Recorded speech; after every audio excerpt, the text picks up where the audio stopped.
Na ndio sababu hiyo tukaamua vile vile kwamba tuunganishe taifa letu la Kenya, ndio mambo ya maendeleo yaendelee kwa kasi zaidi. In order to enhance the momentum of the development of our country, it is necessary that we harness the unity of our nation, the talents available, the energies available, the political goodwill available for us to increase the momentum of the development of our country. Competition is good because it gives us winners and losers. Unity is better because it creates a win-win formula for everybody. It creates winners without losers. Nobody loses in unity. Everybody wins. And that is why Waswahili wakasema umoja ni nguvu. Because in unity there are no losers. In unity we have winners and winners and winners.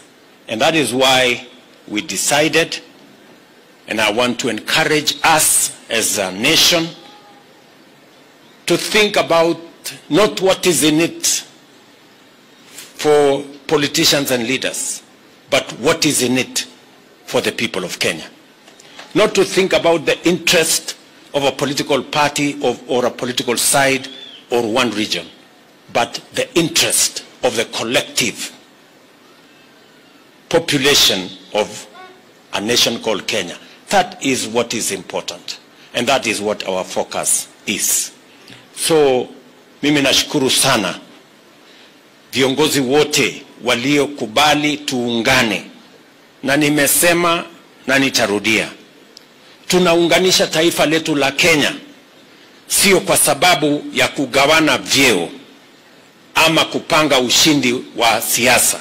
Tunaungana na tunaunganisha Kenya kwa sababu ya kupanga vile transformation ya taifa letu la Kenya itaendelea kwa kasi, ndio services ifikie wananchi wengi zaidi, kilimo itembee kwa haraka zaidi, uchumi iimarike zaidi, mambo ya rollout ya universal health coverage, housing program na program zile zingine zote zitembee kwa kasi, kwa manufaa sio ya viongozi, manufaa ya wananchi milioni 50 wa taifa letu la Kenya.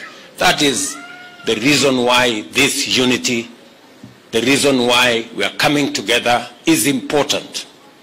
Na mimi nataka niwaulize wote ambao wanasikiza mwito huu, let us unite, let us work together, and let us focus on the interest of a nation called Kenya. Wengi, if every leader is focusing on their interest, who focuses on the interest of the people? Who focuses on the interest of the nation? That is important for us to think about. Kwa hivyo, mimi nawauliza sisi wote, tushirikiane, tufanye kazi pamoja, na I want to assure all Kenyans that nobody, no region, no community, no section of Kenya will be left behind. Sote tutatembea kwa pamoja. Na Mungu atatujalia tufanye hivyo.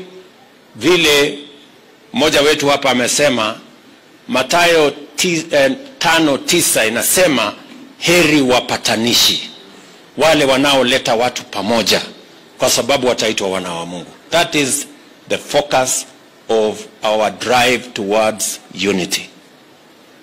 Mwisho kabisa,